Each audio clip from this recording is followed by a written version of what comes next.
Lucie, une jeune fille innocente, est envoyée en ville chez son oncle Peter pour une vie meilleure. Sa mère lui rappelle d'être obéissante et respectueuse envers lui. Au début, tout semble bien se passer, une grande maison, une nouvelle famille et une promesse d'éducation. Mais très vite, Lucie remarque un changement dans le comportement de son oncle. Peu à peu, il tente de briser sa confiance en profitant de son innocence. Prisonnière de la peur et du silence, elle se sent seule, sans savoir vers qui se tourner. Alors qu'elle pense ne jamais pouvoir s'échapper, un événement inattendu change tout, le retour de la femme de Peter. Sera-t-elle la clé de sa libération? Peter échappera-t-il aux conséquences de ses actes? Une histoire bouleversante qui nous rappelle l'importance de parler et de ne jamais laisser l'injustice triompher. Lucie était encore une enfant lorsque sa mère décida de l'envoyer vivre en ville chez son oncle, Monsieur Peter. La veille de son départ, sa mère lui donna quelques conseils. Écoute bien ton oncle, sois obéissante et respecte toujours les adultes comme je te l'ai appris. C'est un homme bon et sage. Fais-lui confiance, lui dit sa mère en préparant ses bagages pour le long voyage. Tôt le lendemain matin, l'oncle Peter arriva en voiture. Lucie était prête et impatiente de découvrir la ville. Elle chargea ses affaires dans la voiture et s'installa avec enthousiasme. Pendant que le moteur démarrait, sa mère la regarda avec tristesse. La ville était loin, et elle savait qu'elle ne reverrait pas sa fille de sitôt. « Prends soin de toi, ma fille, et souviens-toi de tout ce que je t'ai appris, » lui dit-elle en lui faisant un dernier signe d'adieu. Sur la route, Lucie observa avec émerveillement les grands immeubles et l'animation de la ville. Son oncle sourit en voyant son étonnement. « Tu t'habitueras vite à la vie en ville, » lui dit-il. À leur arrivée, Lucie fut surprise en découvrant la grande maison de son oncle. Une fois installée, elle reçut un bon repas, du riz jollof avec du jus. Monsieur Peter était un homme d'affaires prospère. Il vivait avec sa femme Fatou et ses 2 enfants. Cependant, sa femme voyageait souvent pour le travail et n'était présente que quelques fois par mois. Avec le temps, Lucie remarqua que son oncle agissait différemment avec elle. Il était parfois trop proche et trouvait des excuses pour la toucher, ce qui la mettait mal à l'aise. Au début, elle pensait qu'il s'agissait d'un simple geste d'affection, mais elle finit par comprendre que quelque chose n'allait pas. Elle se sentait mal et ne savait pas à qui en parler. Un samedi, alors qu'elle jouait avec ses cousins, son oncle l'appela. Elle entra dans sa chambre et le vit devant la télévision, regardant un programme qui ne convenait pas à une enfant. Il la fixa un moment, puis lui demanda d'aller lui chercher un verre d'eau. Lorsqu'elle revint, il prit le verre, puis ferma la porte derrière elle. Lucie ne comprenait pas pourquoi il verrouillait la porte. Il la regarda et Peter dit, « Lucie, j'ai besoin de ton aide. »« Que puis-je faire pour toi, oncle ?» demanda-t-elle. « Je veux que tu me rendes un service que ma femme ne fait pas souvent pour moi. » Lucie ne comprenait pas ce qu'il voulait dire. Il posa alors ses mains sur ses épaules et lui parla d'une voix douce. Mais lorsqu'il voulut aller plus loin, Lucie se souvint des paroles de sa mère et refusa immédiatement. « Ma maman m'a dit de ne laisser personne me toucher ainsi, » répondit-elle fermement. « Ta mère t'a aussi dit d'être obéissante, n'est-ce pas? »« Ne t'inquiète pas, je veux juste qu'on soit proche, » répondit-il doucement. Lucie hésita, ne sachant pas quoi faire. Elle savait qu'elle devait respecter son oncle, mais quelque chose lui disait que ce n'était pas juste. Elle se sentit confuse. Malgré son malaise, elle n'osa pas s'opposer. Mais lorsqu'elle comprit que cela la rendait triste et inconfortable, elle lui demanda d'arrêter. Elle pleura en silence, mais personne ne pouvait entendre sa détresse. Pendant ce temps, les enfants de Monsieur Peter jouaient dans le salon et attendaient Lucie. En entendant des bruits étranges, l'un d'eux s'inquiéta et se dirigea vers la chambre. Il essaya d'ouvrir la porte, mais elle était verrouillée. Son père entendit alors son fils derrière la porte et ouvrit rapidement, feignant l'innocence. « Papa, pourquoi Lucie pleure-t-elle » demanda son fils, inquiet. « Elle a juste trébuché en m'apportant de l'eau. »« Tout va bien, » répondit-il en souriant. Lucie savait qu'il ne disait pas la vérité, mais elle ne pouvait rien dire. Il lui avait demandé de garder le silence. Cette nuit-là, elle resta éveillée longtemps, se demandant comment réagir. Son oncle vint la voir et lui parla calmement. « Ne t'inquiète pas, Lucie. Tu grandis, c'est normal. Ce sont des choses que tu comprendras plus tard, dit-il. S'il te plaît, oncle, ne recommence pas, cela me rend triste, murmura-t-elle. Ce n'est qu'un jeu entre nous. Ne t'inquiète pas, je t'offrirai des cadeaux, lui répondit-il en lui tendant un petit paquet. Lucie prit le cadeau, espérant que cela mettrait fin à son malaise. Son oncle lui fit une promesse. Si tu ne dis rien à ta mère, je te donnerai encore plus de cadeaux et de friandises. D'accord, je ne dirai rien, répondit-elle, incertaine. Elle ne savait pas quoi faire. Elle se sentait perdue. Le lendemain, sa mère arriva en ville. Lucie était heureuse de la voir, mais aussi nerveuse. Pendant le repas, sa mère lui demanda si tout allait bien.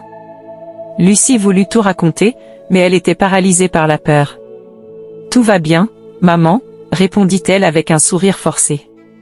Sa mère la regarda attentivement, ressentant qu'elle cachait quelque chose. Juste à ce moment-là, son oncle entra avec un large sourire. « Merci de prendre soin de ma fille », lui dit sa mère avec reconnaissance. « Ne t'inquiète pas, je vais continuer à bien m'occuper d'elle. »« Je vais aussi l'inscrire dans une bonne école », répondit-il. La mère de Lucie fut soulagée. Elle n'avait pas les moyens d'envoyer sa fille dans une bonne école, et elle était heureuse que son frère puisse le faire. Elle resta avec eux pendant 2 semaines. Durant cette période, Monsieur Peter ne fit rien à Lucie. Mais une fois sa mère partie, il reprit son comportement inquiétant. Un jour, alors qu'elle nettoyait la maison, il l'appela à nouveau. « Viens, j'ai plein de friandises pour toi. Allons jouer à notre jeu habituel, » lui dit-il. « Mais oncle, ce jeu me met mal à l'aise, je n'aime pas ça, » répondit-elle timidement. Il insista, et une fois encore, Lucie hésita. Peter resta figé en entendant la voix de sa femme derrière la porte. Il ne s'attendait pas à son retour si tôt. Lucie, elle, sentit son cœur s'emballer. C'était peut-être sa chance d'être sauvée. « Chérie, c'est moi. »« Ouvre la porte, pourquoi est-elle verrouillée ?» demanda sa femme avec une pointe d'étonnement. Peter jeta un regard à Lucie. Son visage était crispé, pris entre la peur et la panique.